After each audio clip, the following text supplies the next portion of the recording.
learners, welcome to this session. Today we will be discussing the modus operandi of the traffickers. This is a very important aspect to understand because we know that you don't have a tag of human traffickers. You don't have a tag of victims of trafficking. So we need to understand the modus operandi. How do the traffickers operate at the ground in case they need a person?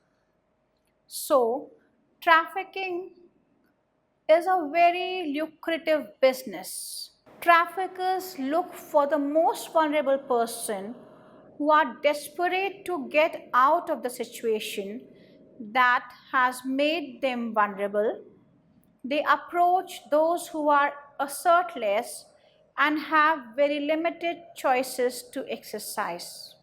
Traffickers are customers or violators of law. So we cannot say that a human being can be purchased on demand and supplied on demand. A customer is not a customer in trafficking but a violator of rights or the legal provisions or the international covenants, International Declaration on Human Rights, International Convention. So we cannot give the status of a person who is creating demand to be a customer because you are abusing other person, you are violating the rights of another person, and you are committing a crime. So you should be prosecuted and punished by the law, and the law should be stringently applicable on you. The traffickers adopt a range of methods to traffic women and children.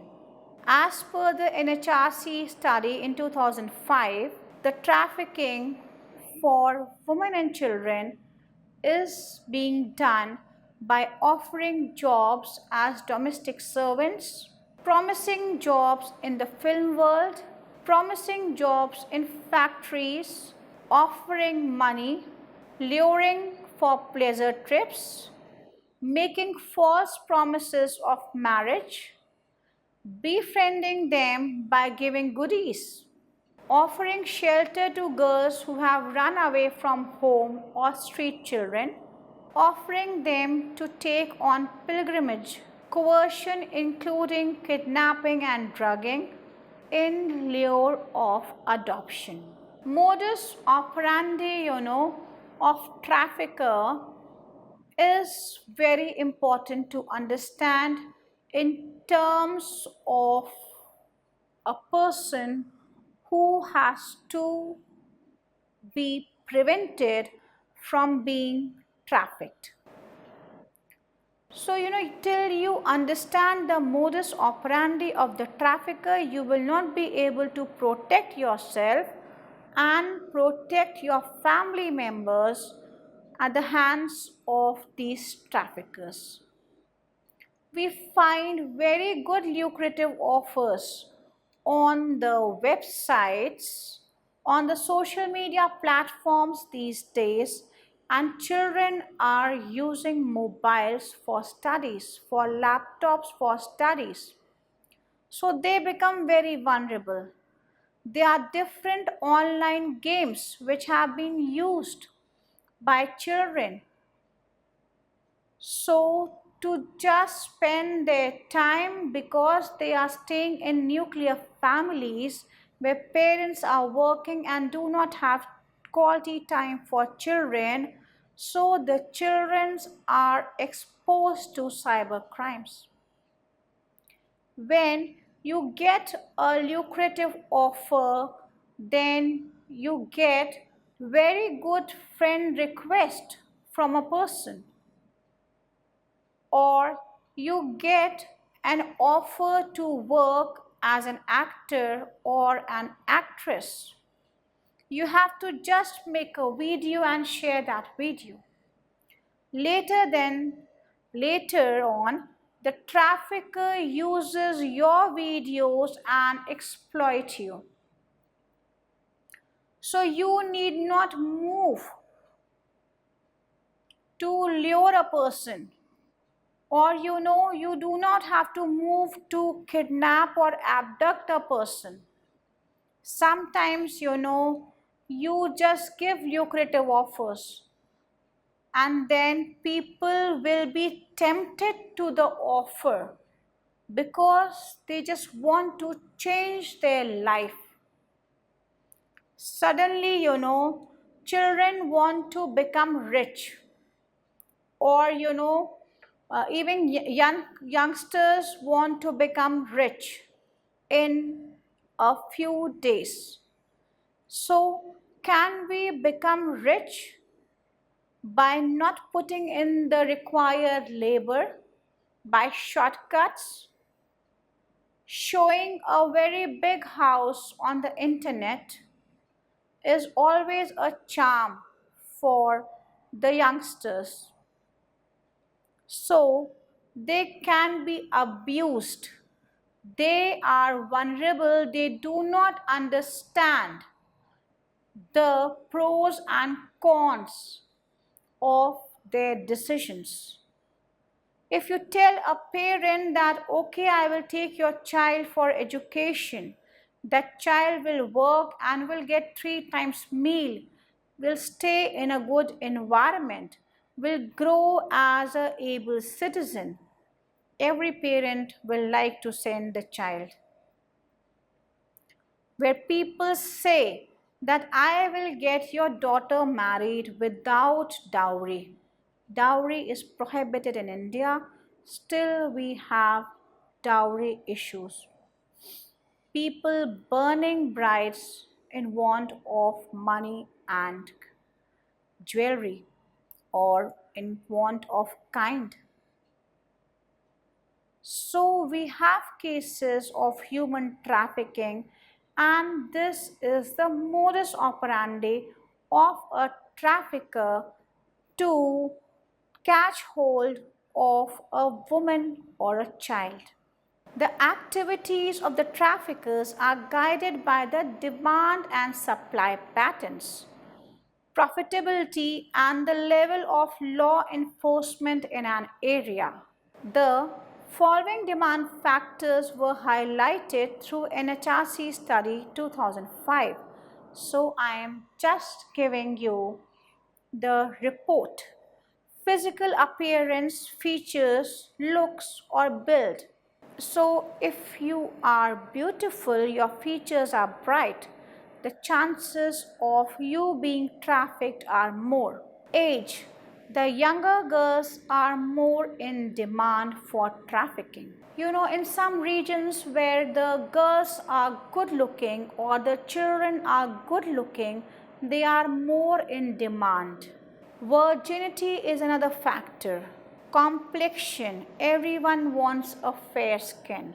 And so we have advertisements coming across the media and televisions and on the social platforms, how to get a fair skin.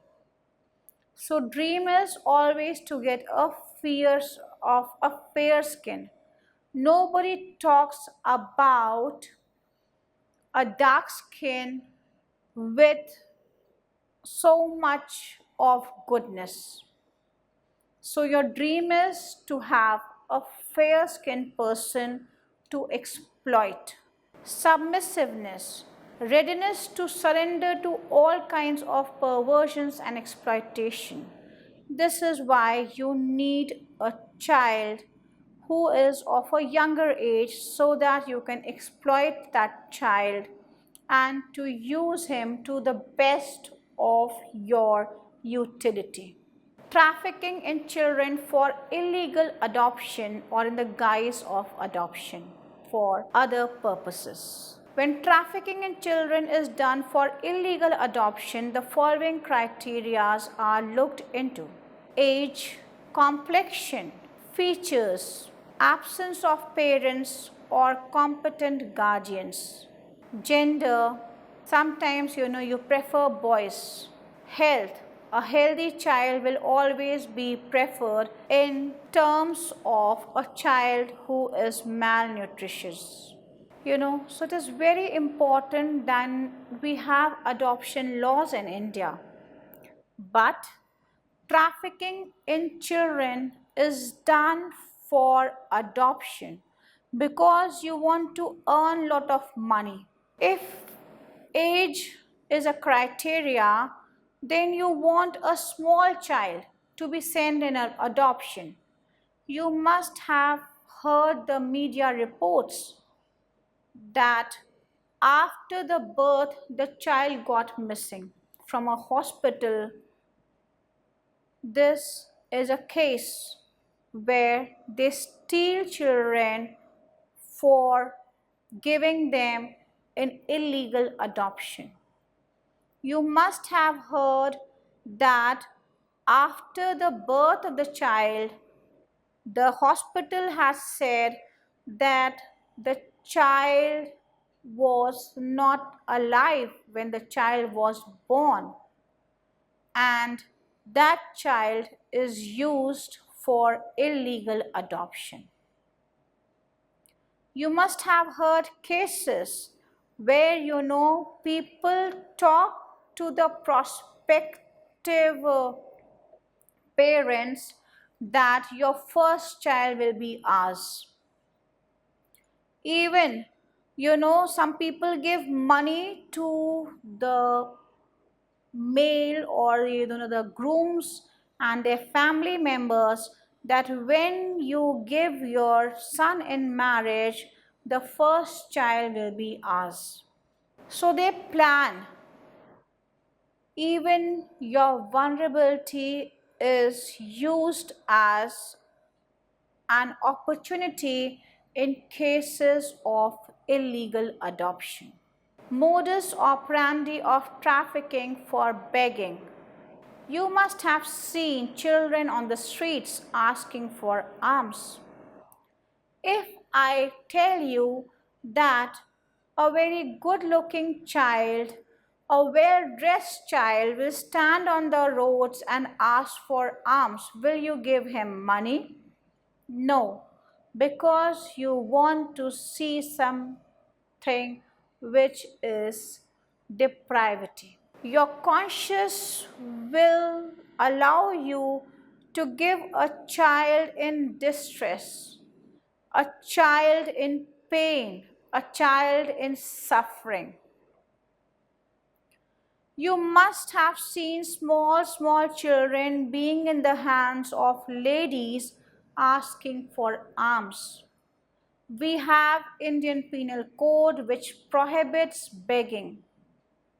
We have constitutional provisions which talks about prohibition of beggary. We have a law which prohibits begging in India. Still, out of your religious considerations, your sensitivity, you tend to give alms to people who want on the streets. But you are not helping these people, you are making them more vulnerable, because whatever they take from you reaches to the trafficker. So, if all the learners pledge today that we will not give alms to people sitting on the streets, then this will cut down the demand for begging and people will not be trafficked for begging and we will not see beggars on the street. We have Juvenile Justice Care and Protection of Children Act 2015, which talks about children and people who are in need of care and protection. So we need to address the issue collectively and the law should be implemented so that we do not see beggars on the street. If we see beggars on the street, we have to report it to 112. So, trafficking for begging is there.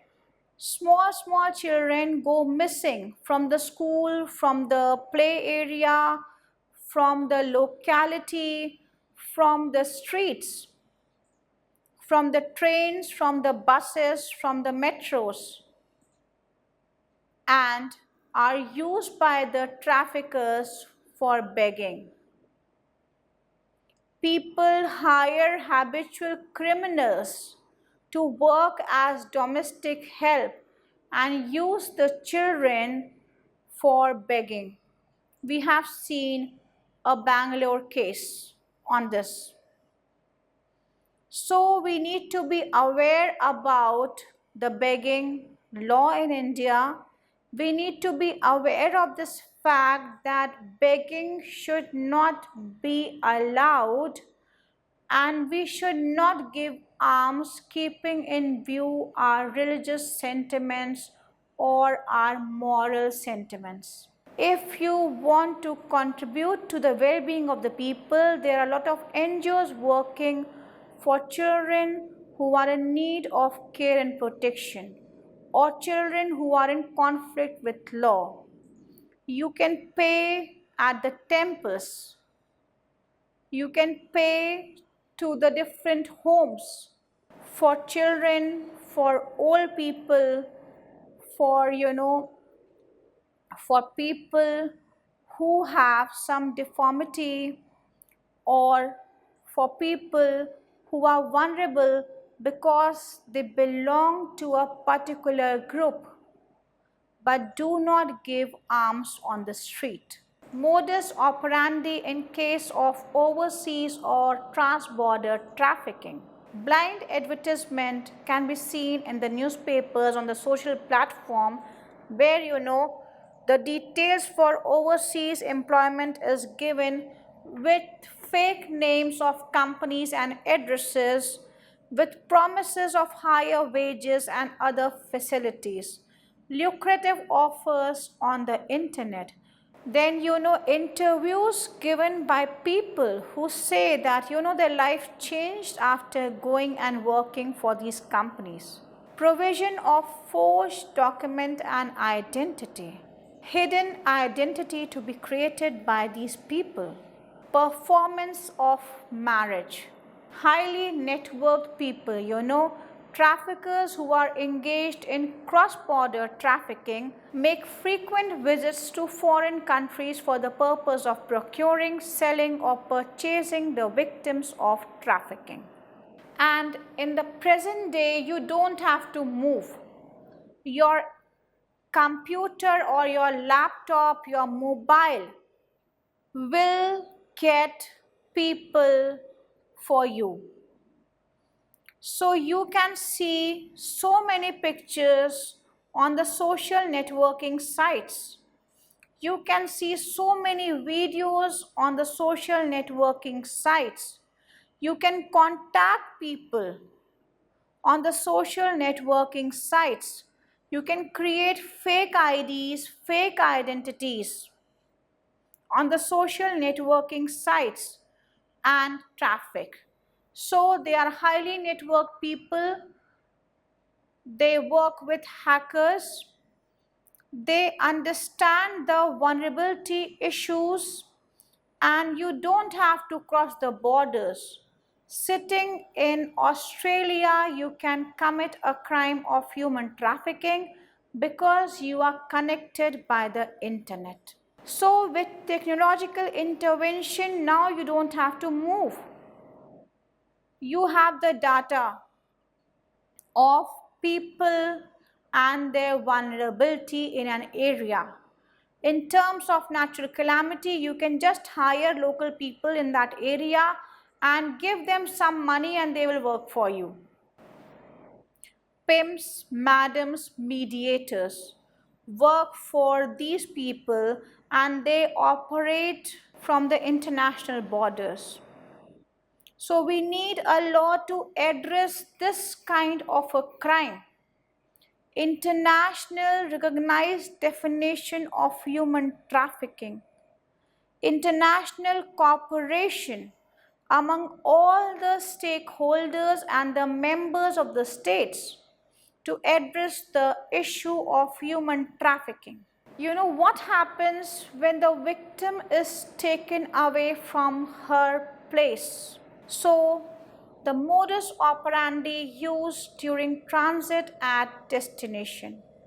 The trafficker tends to use coercion, intimidation, force, violence, frequently when the victim has been taken from his or her place of origin.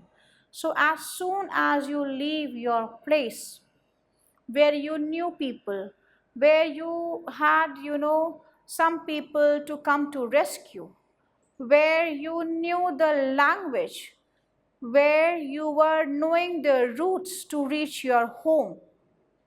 When you leave that area, then sometimes during the transit, you are forced to listen to the trafficker. Sometimes you are lured. They will give you very good food, very good dresses to wear, very good environment to stay, and you think that my life has totally changed. But the life has been changed for making it hell. The method changes from deception to coercion, and from being a well-wisher to become someone who uses brutal force and violence to submit the victim to what the trafficker wants from him or her. This is also because most of the victims realize what is going to happen to them either at the transit place or at the destination point. At this stage, when the trafficker has full control over victim's movement and later does not submit to the demands of the trafficker or the clients or the person who has paid for the victim is subjected to beating, violence, abusive language, food and other basic essentials of life are denied till he accepts. The victim is kept in confinement in a place which is far from main street or public sight in a dark, dingy room. So how will you contact people? You have no voices. Your voice is never being heard till you accept the demands of the trafficker. You are abused and your rights are violated. Modus operandi in cases of trafficking in children for exploitative labor. There has been a gradual shift in the way children are trafficked for labor. Earlier, they used to traffic children in large groups and nobody would raise any doubt. But now, with people and law enforcement agencies becoming increasingly aware, the traffickers have been forced to change their method. Now they prefer to take smaller groups so that no one suspects them.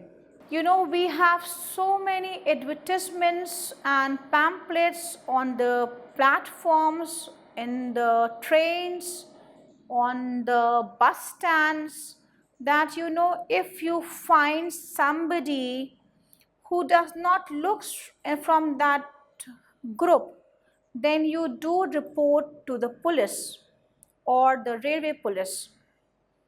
Children are also asked to say that they are going to study. Many times children are made to believe this, that they are going to live a very good life. They are also told to hide their real age. So if anyone wants to know from them their age, they would say confidently that they are above 14 years of age. The trafficker is well aware about the legal provisions and the loopholes, and they use it to their advantage. The traffickers pay a lump sum amount to the parents of children for agreeing them to let their children go with the trafficker and work, and then they exploit the children and always tell them that if you do not listen to us, then your parents who have signed the document or who have taken money will be going to jail. and will spend their life in jail. So the child gets frightened and he starts listening to the trafficker. The trafficker also promises them that children would be taken care of with proper food, clothing, money per month. In some cases, particularly in cases where girls are there who are taken to cities to work as domestic help, traffickers promise that they would send the child to school as well as allow her to come regularly and meet the parents. But this never happens. After 3 months, 6 months, the child gets missing. And out of the vulnerability, the parents also do not report the missing children, and these people or these children are exploited by the traffickers. Modus operandi in cases of trafficking for organ donation. We have seen that there is a huge demand for organs in the country. For kidney, for lungs, for heart, for plasma, for blood. So there is a nexus between the traffickers, doctors, advocates, police officers, middlemen, and some governmental agencies, including the committees. We have a organ transplantation act wherein the committee has to take into decision. The doctors are a party to that committee. So, can they not ascertain whether this is a case of a fair donor or this is a case where the papers have been fabricated and the person has been used out of his vulnerability to give organ in donation?